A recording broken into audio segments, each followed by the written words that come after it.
Welcome friends. இன்றைக்கி நீங்கள் பார்க்க போகிற ரெசிபியை கண்டிப்பாக பார்த்த உடனே செய்ய ஆரம்பிச்சிருவீங்க. இதை பார்க்குறதுக்கு முன்னாடி நம்ம சேனலை புதுசாக பார்க்குற ஃப்ரெண்ட்ஸ் சப்ஸ்கிரைப் பண்ணிக்கோங்க. கூடவே வர பெல் ஐக்கனையும் கிளிக் பண்ணிவிட்டு அதில் ஆல்ன்ற ஆப்ஷன் செலக்ட் பண்ணிங்கன்னா எல்லா நியூ வீடியோஸும் நோட்டிஃபிகேஷனுக்கு வரும். இன்ஸ்டன்ட் நூடுல்ஸ் நான் 3 எடுத்திருக்கேன். நீங்கள் எந்த பிராண்ட் வேணாலும் எடுத்துக்கலாம். இதை அப்படியே உடச்சி எடுத்துக்க போகிறேன். ரொம்ப சின்ன சின்னதாக இல்லாமல் ஒரே மாதிரியே உடச்சி எடுத்துக்கலாம். ஒரே மாதிரி இன்ஸ்டன்ட் நூடுல்ஸ் சாப்பிட்டு போர் அடிச்சிருக்கும். அதே மாதிரி ஹெவியாகவும் இருக்கும். இப்படி சாப்பிட்டிங்கன்னா ரொம்ப டேஸ்டியாக இருக்கும். 10 மினிட்ஸ் தான் ஆகும். ஒரு பேனில் ஒரு டேபிள் ஸ்பூன் எண்ணெயை விட்டுருக்கேன். எண்ணெய் நல்லா சூடானதும் இப்போ நம்ம உடச்சி வச்சுருக்க நூடுல்ஸ் எல்லாத்தையுமே அதில் சேர்த்துடலாம். அது அப்படியே அதில் ஒரு கோல்டன் ஃப்ரை ஆகட்டும். அது ஃப்ரை ஆகிறதுக்குள்ளே இங்கே ஒரு டேபிள் ஸ்பூன் டொமேட்டோ சாஸ் எடுத்துக்கிறேன். 1 டீஸ்பூன் சோயா சாஸ் எடுத்துக்கிறேன். 1/2 டீஸ்பூன் சில்லி சாஸ் எடுத்துக்கிறேன். இது எல்லாத்தையும் நல்லா மிக்ஸ் பண்ணிக்கலாம். இதெல்லாம் இல்லை அப்படின்னா நீங்கள் வெறும் டொமேட்டோ சாஸ் மட்டும் கூட எடுத்துக்கலாம்.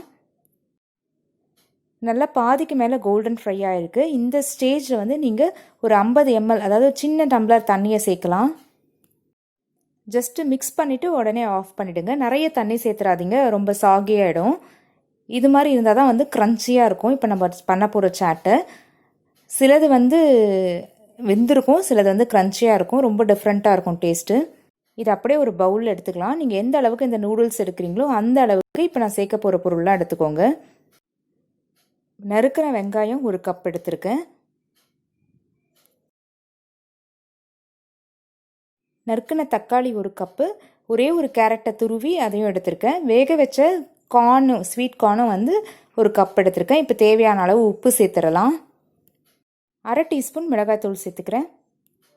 Chat masala 1/4 teaspoon. இப்போ நம்ம ஏற்கனவே எடுத்து வச்சுருக்க சாஸ் மிக்சரை இதில் சேர்த்துடலாம். வெறும் டொமேட்டோ சாஸ் தான் அப்படின்னாலும் இப்போ இந்த ஸ்டேஜில் சேர்த்துருங்க. நல்லா மிக்ஸ் பண்ணிக்கலாம்.